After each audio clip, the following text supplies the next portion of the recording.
How's it going? I hope you're all doing well. Today, we're gonna do the first cooking video on this channel and the first cooking video I've ever recorded, actually. So, it's a little scuffed, I'm not gonna lie, but I'm gonna show you how I cook chicken tenders. I know everybody loves some good tendies, so sit back, relax, and I hope you enjoy and maybe even try this recipe out for yourself. Alright, let's get into it. Thanks for watching. First step, we have our chicken. You can get full chicken breasts. I got breast tenders. You can get the full breast and cut it up into tenders, but this was actually a little bit cheaper. This was only $5, so I went for this. Then you're going to need some salt, because we're going to brine this, and a Ziploc bag. So I like to just use a pot. You just kind of put it in there, then you just want to get your chicken open. Let's see, there we go. So I'm going to just place it in the Ziploc bag here. Definitely a more elegant way to do this, but we're going to be just placing it in the bag here. Of course, with raw meat, you're going to want to wash your hands after you touch it, so I'm going to not use my right hand. And so for a brine, it's going to be just salt and water, so we're going to add a good amount of salt. You can be a little bit generous with this. Alright, we may add more, but so now we got to cover it in water. Alright, so we just want to kind of cover this all with water. We don't want it to be too much water, but we want it to be fully submerged. So just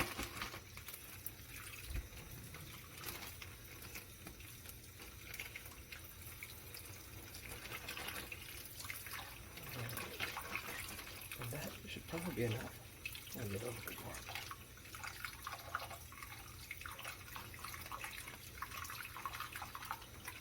There we go. And now I'm just going to zip it again. I'm going to try and get some air out. I'll use the pot for that. But yeah, you can just let it sit in this bag now. So it's brining. You see how it's kind of cloudy? That's what you want. You don't want the salt. You want the salt to kind of dissolve in here. So that's a good amount of water and salt.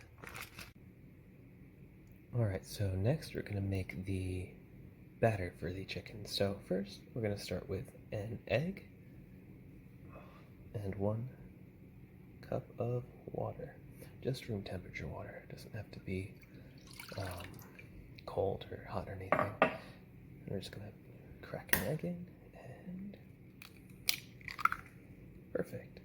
Now we're just going to whisk that up.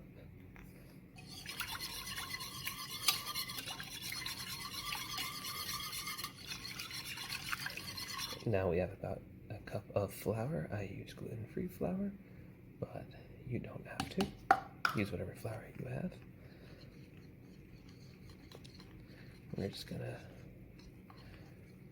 make sure to get all the sides and the bottom so it's all incorporated here. And it's probably gonna get a little thick, that's okay.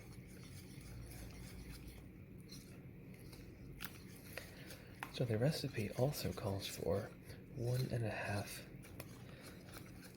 tablespoons of baking powder, and I don't have that, but I do have a substitute. Vinegar actually will work, vinegar and baking soda. So we're going to need a 1/2 teaspoon of vinegar. Actually, we're going to need a little bit more than that. We're going to need 3/4 of a teaspoon, so we're going to do 1/2, and then partial bit. That seems like a whatever. That's good enough, close enough. And then we're going to add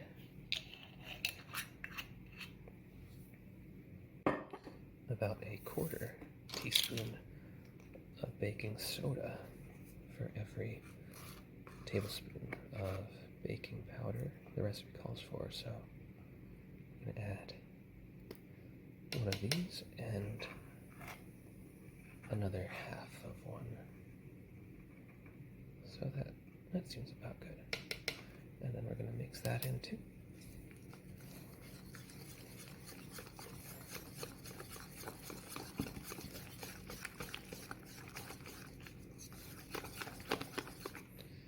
But like we said, it's okay if it's a bit thick. That's kind of what we're going for. It's going to be kind of like chicken crispers from Chili's, if you've ever had those. And we can't forget, we want to add a little bit of salt and a little bit of pepper. So we're going to add about a 1 teaspoon of salt. So, there we go. You don't need too much, so I can undershoot that a little bit. And then the pepper. Where's the black pepper? Give me 1 second. Alright, and we're going to add about a half that amount in pepper. I'm just going to kind of eyeball it. And this is kind of to taste, so you can, be a little bit more generous with this if you like.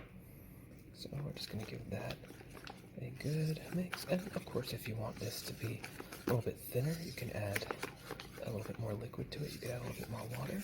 Let's see, do I have any more? I have a few drops, but that's okay.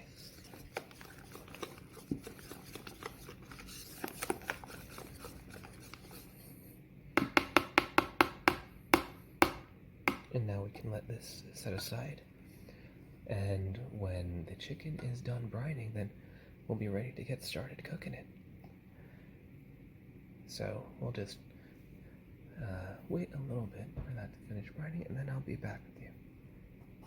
Okay, so our chicken is done brining. I've kind of prepared a batter station. You'll see it in a second. But before we do that, we've got to get some oil. So I'm going to do about, you see it says 2 cups there. It's a little hard to make out, but I'm going to do about 2 cups of oil. You don't want too much, but you don't want the tenders to be, decently covered. And then I'm going to put that on high, and we're going to wait for that to hit about 350 degrees Fahrenheit. I'm going to use an instant read thermometer, of course. It's just starting, so it'll take a few minutes, but it'll get to 350, and when we do, we're going to get that chicken in there. Alright, the oil has reached about 350, so we're good. So what we're going to do is we're going to take the chicken into the flour. I got a little flour everywhere, but that's okay. And then into the batter. Let's get a good look at that. So you want it to really be coated nice. It might take a little doing.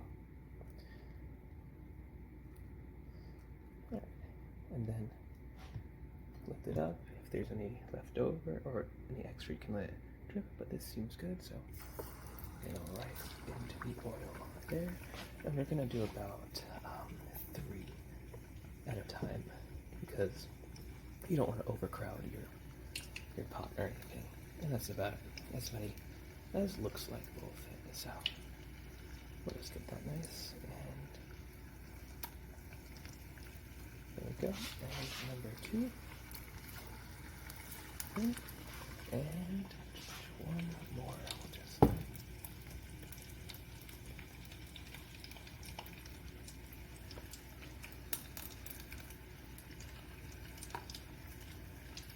get it nice and coated. And then number 3. Perfect. And we're gonna want that we're gonna let that sit for about 5 to 7 minutes. And then we're going to take them out and let them kind of dry off here and cool down. So we'll see you in just a few.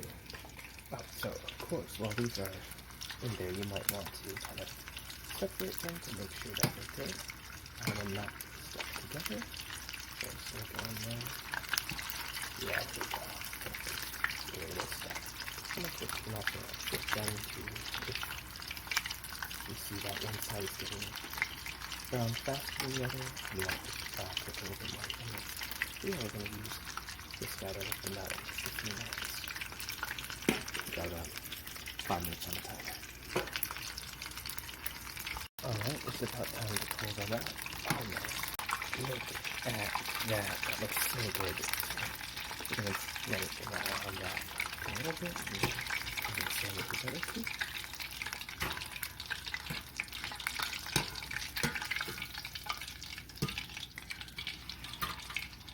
Those are going to drip and dry off, and then we're going to get that second batch going.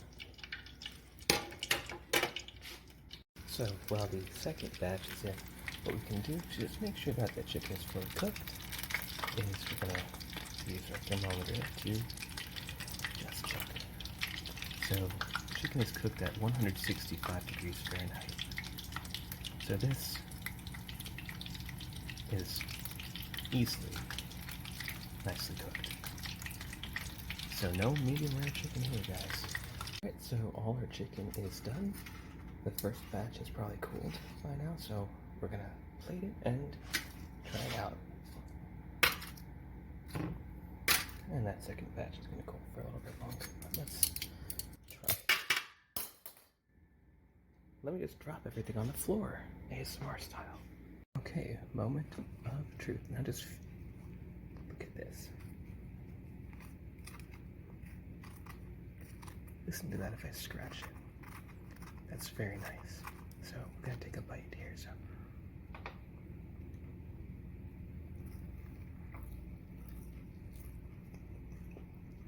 that's so good.